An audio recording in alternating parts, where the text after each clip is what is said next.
Hi everybody, it's a success story time and it's from Meniyka. So it goes like this. Hi Agnes, I've been practicing law of attraction, meditation and manifestation for decades, but not until this relationship in 2018 did my approach to manifestation go to the next level. Like you said before, manifesting a specific person is one of the most empowering experiences one can manifest for themselves. LOL. Once you manifest a specific person or you manifest a perfect relationship, it really hits home how all of this is our own creation and in our power to select and mold as we wish. Here's my success story. I fell in love with a boy 15 years younger than me in 2018. I was 40 at the time, he 26. I lived in Colorado at the time and we had an amazing few months together, part of which was long distance because I moved back to California to be near the ocean. We fell apart over that time and little did I know his wonky behavior was a direct reflection of my thoughts and internal world. We broke up and went into no contact. I was heartbroken, like many, new to such intense love. I had given away my power and used our relationship and him as my oxygen tank. After a couple of weeks of depression, I picked myself back up and threw myself into my meditation practice full throttle, along with positive YouTube videos.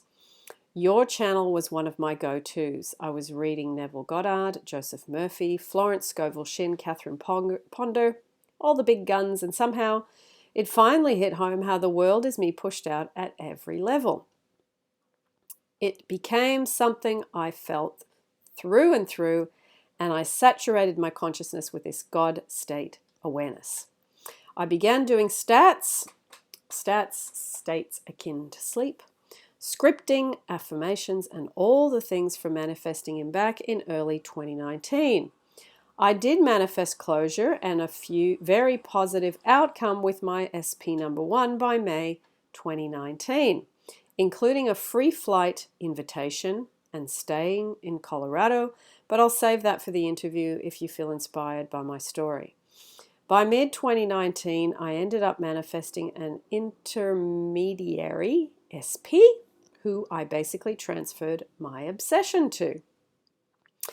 I truly felt he was an upgrade from SP number 1 from Colorado, but that too was just getting me ready to be ready, as Abraham says. My manifesting the ideal relationship with SP number 2 helped me to greatly refine my manifestation process, approach, and outlook on creating my 3D reality. When things fell apart with SP number 2 in late 2019, in a more or less peaceful way, we are on good terms as I am with SP number 1. I super next leveled by literally living in the end, not specifically with scenes, but just thinking from the place of the version of me who was already in the relationship of my dreams. In other words, being natural about it. Roxy Lee from Roxy Talks describes this as a 360 approach. I started on December 11th of 2019 to live from the version of me who I am now, the me who is in the relationship of my dreams. I was listening to Jasmine from Manifest a Specific Person, and I also started to think how everything can be instant if I believe it can be. How there doesn't have to be a long, drawn-out dating process because I was ready for the real deal. I started to really grow how the time it takes for a manifestation is the same time it takes for me to become the match for what I want. I think there's a spelling mistake there. I can't quite work out what you meant, but we will continue on. Time is just a measure of how long it takes for me to change.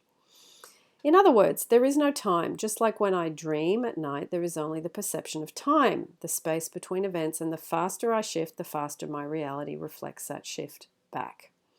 I met my love Jeremy at 3:30 a.m. on the 1st of January 2020. He is French, 6'3", like my first SP, incredibly handsome. He's 17 years my junior, LOL. He's generous, abundant, and an artist like me. We moved in together instantly. My family and friends adore him as I do him. We went on our first vacation together last week and it was bliss. He's the culmination of everything I wanted, from talent, looks, heart to being an amazing cook.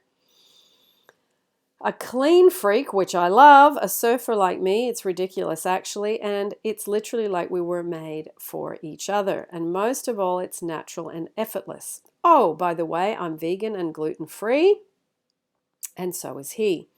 I taught him meditation, scripting, and all the things that we do together every day, and we do them together every morning. There is so much more, but I don't want to write you a book. Anyway, I appreciate what you're doing for the world, Agnes. Your videos got me through some of the hardest times for me in recent years. One of my states akin to sleep from 1 year ago came to pass last week at a show with Jeremy. I had done the scene with SP number 1 from Colorado. The scene was we were dancing at a show of one of my favorite artists, and my SP was holding me while we were swaying to one of my favorite songs. And when we walked out, a girl said to us, "You're the most beautiful couple." That was the scene, and it came to pass almost exactly as I imagined, except with Jeremy, my perfect selection. Me writing you is another manifestation. Writing you with my success story. Jeremy and I would love to be interviewed if you feel inclined. He said he's manifested me too. I am everything he was asking for. His version is equally interesting. Blessings and gratitude, Agnes, always and forever. Meniyka. Lovely. Lovely, lovely, Meniyka. So, yes, contact me and we will set up an interview, because I'm sure people would love to see the two of you together. And thank you for sending in your story. It's always lovely to hear a wonderful, happy ending, good love story when somebody works on themselves, and especially for people that are in the middle of that and they can't see any results, to hear and feel the story. So yeah, lovely, lovely, lovely. And also I will put the success stories for X's and specific person playlist down below for those of you that want to go through it, for those of you that are new to the channel. And also one more thing, I did a radio interview for Blog Talk Radio Australia when I was in Sydney, and the topic was shifting emotional and mental furniture. So this particular blog talk is actually video. They've gone on to video now, so you can hear us and you can also see us. So I will put the link for that down below for those of you that want to watch that. And as always, I will see you in the next YouTube.